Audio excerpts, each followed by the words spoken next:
Un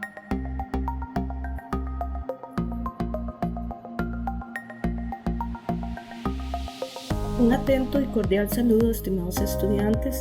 Mi nombre es Milagro Mata, soy tutora del curso de Biología 2 y a continuación les estaré presentando el capítulo 21 del libro de texto, el cual trata sobre la diversidad de los protistas.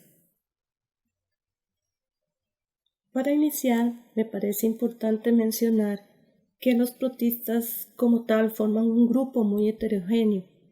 Forman un grupo polifilético. Esto quiere decir que los miembros no descienden todos de un ancestro en común.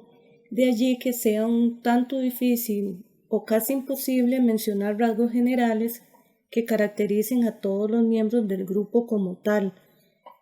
Los protistas forman un grupo muy diverso de organismos eucariotas que no se pueden incluir en los otros tres reinos eucariotas que existen: el de plantas, el de hongos o el de los animales. Por eso se dice que los protistas son seres vivos eucariontes que no son plantas, hongos o animales. La mayoría de ellos son unicelulares, sin embargo también existen protistas multicelulares. En cuanto a los que son unicelulares, algunos de ellos pueden formar grandes colonias. Son sumamente variados en cuanto a tamaño. Los hay microscópicos, o sea, aquellos que no se observan a simple vista, hasta algas que tienen varios metros de longitud. Dentro del grupo de los protistas se encuentran individuos autótrofos, o sea, individuos capaces de llevar a cabo el proceso de fotosíntesis, mientras que otros obtienen las moléculas orgánicas para su nutrición a partir de otras fuentes, o sea, son heterótrofos. En cuanto a reproducción, los organismos del reino protista se reproducen principalmente por mitosis, que es aquel tipo de reproducción asexual donde el individuo se divide para producir dos individuos que son genéticamente idénticos a la célula progenitora. La fotografía que vemos del lado derecho muestra una alga verde conocida como micrasterias, estas que se encuentran en etapas finales de su división mitótica. Podemos observar que ambas son idénticas. Muchas especies de protistas pueden reproducirse sexualmente, donde ambos individuos aportan material genético a la descendencia, y dicha descendencia es genéticamente diferente a la de sus progenitores, tal como sucede en todos los organismos que se reproducen sexualmente. Sin embargo, la mayor parte de la reproducción en protistas es de tipo asexual. En realidad, la reproducción sexual se da únicamente de forma extraordinaria, y esto ante alguna presión del entorno, ante escasez de alimento o ante cualquier eventualidad en un determinado momento del año. Dentro del grupo de los protistas pueden darse también procesos no reproductivos. Estos se dan cuando dos individuos combinan o intercambian el material genético a través de una estructura llamada puente citoplasmático.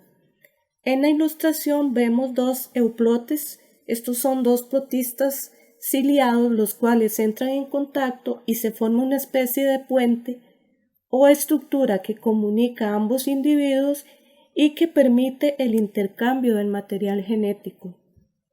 Con relación a la nutrición de los protistas, existen tres formas. La número 1 es ingerir nutrimentos por medio del proceso de fagocitosis.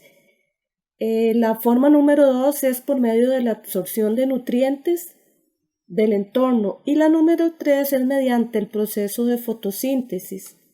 En cuanto a la primera forma de nutrición, conocida como fagocitosis, esta es utilizada por protistas unicelulares que son llamados protistas depredadores, los cuales rodean la partícula de alimento por medio de prolongaciones de la membrana celular.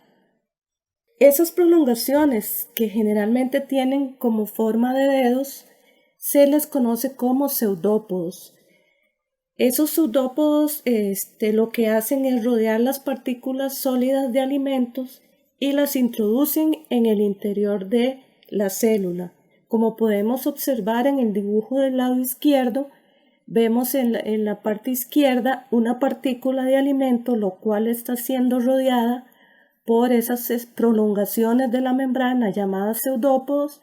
Luego esa partícula de alimento pasa a formar parte de una vacuola alimentaria, la cual luego se une a una estructura que contiene enzimas digestivas. La célula toma lo que le sirve y lo que no le sirve lo excreta a través de un proceso de exocitosis, y que es el material no digerido, el cual vuelve a ser regresado al entorno. Del lado derecho vemos una ameba a nivel microscópico con sus prolongaciones muy bien desarrolladas o pseudópodos, que son las que sirven para llevar a cabo el proceso de fagocitosis que les mencioné anteriormente.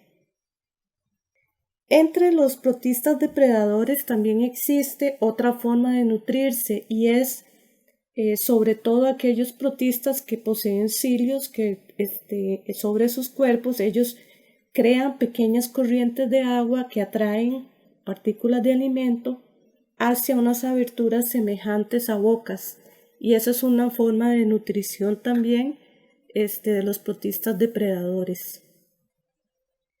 La segunda forma de nutrirse en los protistas es mediante la absorción de nutrimentos del entorno. Los protistas que utilizan esta forma de nutrición pueden ser de vida libre o vivir dentro de los cuerpos de otros organismos, o sea, parásitos. En el caso de los de vida libre, viven en el suelo y otros ambientes que contienen materia orgánica muerta. Entonces ellos actúan en realidad como descomponedores.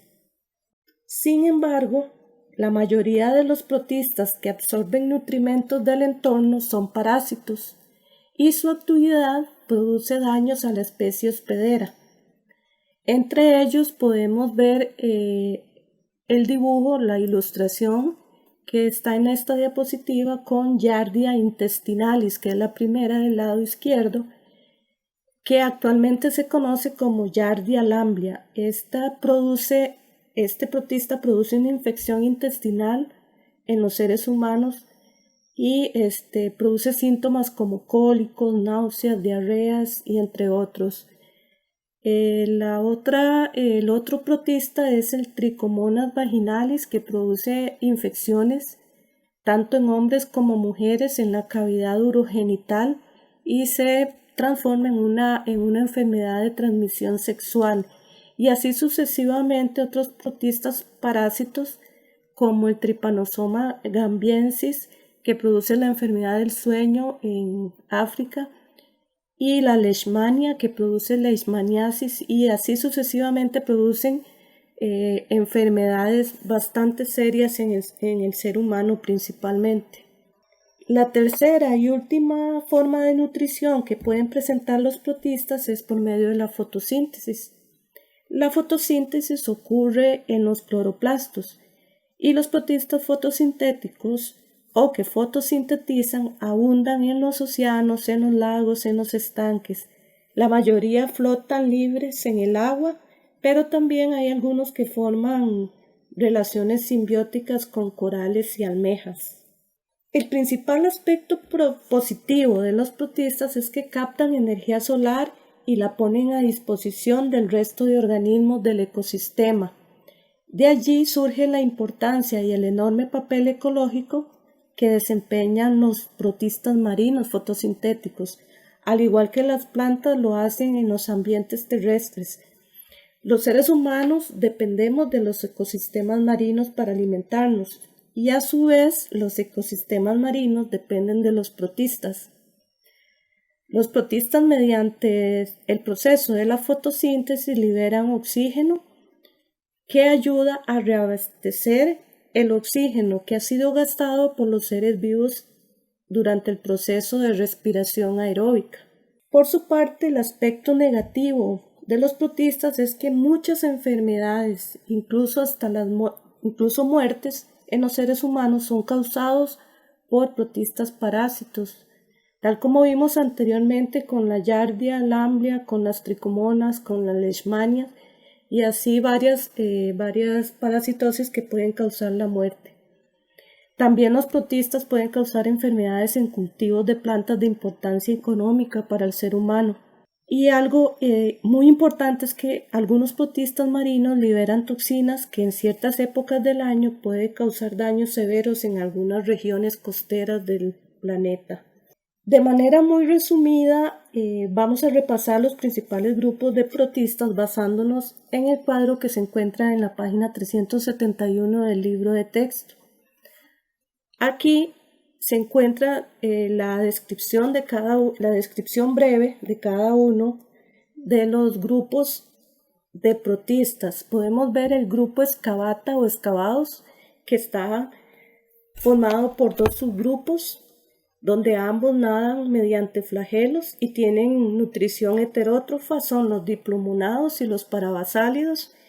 Y aquí se encuentran individuos de los que les mencioné hace un rato, como la Giardia, que es el parásito intestinal, el tricomonas, que causan enfermedades de transmisión sexual. El segundo grupo son los Euglossenoa o euglonozoos, los cuales tienen como subgrupos a los euglénidos y a los quinoplástidos, y estos utilizan como medio de locomoción también los flagelos. Tienen una nutrición tanto autótrofa como heterótrofa, y dentro de este grupo se encuentra la euglena, que habita generalmente en estanques, y el tripanosoma, que causa la enfermedad africana del mal del sueño que acabamos de mencionar anteriormente. Luego siguen los cromistas o el grupo Stramenopila, los cuales incluyen los modos acuáticos, las diatomeas y las algas pardas. Aquí tenemos como medio de locomoción de los flagelos, y otros se deslizan sobre superficies mientras que otros carecen de movilidad por completo. Los mohos acuáticos tienen nutrición heterótrofa, son de consistencia filamentosa, y uno de ellos es el plasmópara, que produce mildiu vellosos. Los mildiu pueden provocar enfermedades también en cultivos de importancia económica. Las diatomeas, que son autótrofas, son fotosintéticas, se caracterizan porque tienen una concha de silicio, y la mayoría son marinas, y el ejemplo es navícula, que tiene una capacidad de deslizarse hacia la luz para poder llevar a cabo el proceso de la fotosíntesis. El tercer grupo de los cromistas son las algas pardas, que carecen totalmente de movilidad, son fotosintéticas, se conocen como algas marinas de océanos templados, y algunas de un género muy representativo es Macrocystis, que forma bosques de algas marinas. Otro grupo son los rizarios. Dentro de esto están los dos subgrupos, los foraminíferos y los radiolarios, que tienen nutrición heterótrofa, tienen como medio de locomoción los pseudópodos. Ambos tienen tienen caparazones de carbonato de calcio y otros de silicio, y hay unos géneros representativos son Globigerina y Actinoma respectivamente. En el grupo de los Amoebozoa o amebozoos se encuentran las amebas lobosas, los mohos deslizantes acelulares y los mohos deslizantes celulares. Todos los grupos de amebozoos son heterótrofos, tienen pseudópodos, como las amebas lobosas, no tienen concha, y un ejemplo es la ameba, que habita comúnmente en los estanques.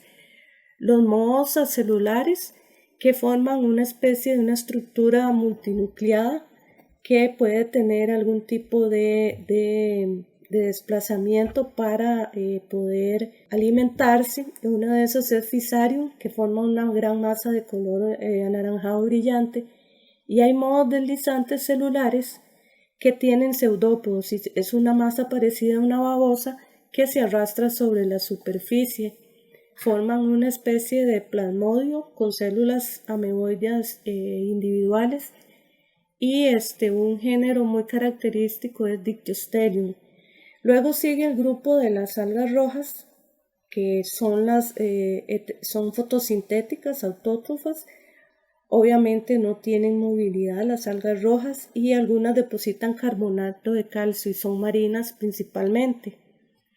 Y una muy conocida alga roja es Porphyra, que se usa para elaborar los envoltorios del sushi. Las algas verdes son fotosintéticas, autótrofas, nadan con flagelos, algunas de las especies, no todas, y se consideran las parientes más cercanas de las plantas terrestres. Un grupo muy importante al cual le vamos a dar alguna relevancia es el de los alveolados. Los alveolados incluyen organismos unicelulares, algunos son parásitos, otros llevan a cabo la fotosíntesis y otros son depredadores. Los principales subgrupos de los alveolados son los dinoflagelados, los apicomplejos y los ciliados. En el cuadro podemos ver que como medio de locomoción los dinoflagelados poseen flagelos, los apicomplejos no tienen movilidad y los ciliados sí nadan con unas estructuras como cabellos que se llaman cilios. La nutrición en los dinoflagelados es autótrofa, ya que ellos son fotosintéticos. Los apicomplejos y los ciliados son heterótrofos. En cuanto a los dinoflagelados, muchos son bioluminiscentes, como por ejemplo Gonjalaux, que causa la marea roja. En cuanto a los apicomplejos, todos son parásitos, y aquí es importante mencionar el Plasmodium, que es el que causa el paludismo, la malaria. Y en cuanto a los ciliados, son los organismos unicelulares más complejos del grupo, y entre ellos es muy común encontrar al paramecio, que habita en estanques y son de movimientos muy rápidos. Específicamente el subgrupo de los dinoflagelados nadan mediante dos flagelos con forma de látigo, como se observa en la ilustración del lado derecho. Tienen un flagelo más largo que sale de una especie de ranura, que es el que vemos del lado izquierdo, sale de una ranura, y uno más corto que está en un surco y rodea a la célula, está alrededor de la célula. Algunos están rodeados de una membrana plasmática y otros tienen paredes de celulosa. Algunas especies de dinoflagelados viven en agua dulce, sin embargo son muy abundantes en el océano, donde forman parte importante del fitoplancton, el cual es fuente de alimento para organismos más grandes. Muchos dinoflagelados presentan el fenómeno de bioluminiscencia y producen luces brillantes de color azul verdosas cuando los perturba el movimiento del agua. La fotografía nos muestra ese fenómeno, el cual es de mucha atracción turística y se presenta en el agua que rodea las islas Matsu, en Taiwán. La fotografía a la derecha muestra a los dinoflagelados llamados Noctiluca, quienes son los principales responsables de la bioluminiscencia. La conocida marea roja es otro fenómeno producido por los dinoflagelados. Acá lo que sucede es que el agua cálida o algunos cambios en la temperatura, en el pH del agua, hace que se presenten una gran cantidad de nutrimentos, lo cual provoca que se dé una tasa de reproducción explosiva de ciertos dinoflagelados y se acumulen enormes cantidades de ellos. Esto hace que el agua se vea de color rojizo o de otros colores, principalmente rojizo, de ahí que se llame marea roja. Cuando se presenta la marea roja mueren muchos peces por falta de oxígeno. También se mueren por obstrucción de las branquias, ya que se le acumulan gran cantidad de dinoflagelados entre esas estructuras. Esas enormes cantidades de dinoflagelados son de gran beneficio, en cambio, para ostras, para almejas y mejillones que se alimentan de estos. Pero el problema surge porque en los cuerpos de esas almejas, de esos mejillones y demás moluscos que se alimentan de esa gran cantidad de dinoflagelados, tienden a acumularse en sus cuerpos grandes concentraciones de un tipo de toxina nerviosa paralizante, por lo que animales como focas, nutrias, delfines y otros organismos, incluyendo al ser humano, que consuman moluscos con esas concentraciones de esa toxina, se verán afectados severamente e incluso pueden morir. Las mareas rojas afectan la cadena alimentaria y producen un total desequilibrio del ecosistema costero. Estas mareas rojas pueden tardar muchas semanas en desaparecer.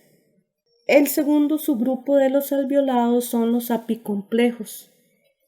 En este subgrupo todos son parásitos. Todos viven dentro de los cuerpos y hasta dentro de células individuales de sus hospederos. Pueden formar un tipo de esporas resistentes, infecciosas, que se transmiten de un hospedero a otro por medio de alimentos, de agua o por la mordedura de un insecto infectado. En etapas adultas del ciclo de vida, los apicomplejos no se mueven, es decir, no presentan medios de locomoción.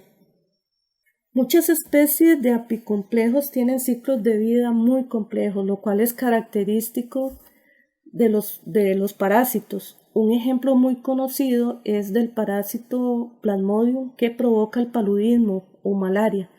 Esta es una enfermedad potencialmente mortal si no es tratada a tiempo. Partes del ciclo de vida del parásito Plasmodium nos pasan el cuerpo de un mosquito hembra conocido como Anófeles.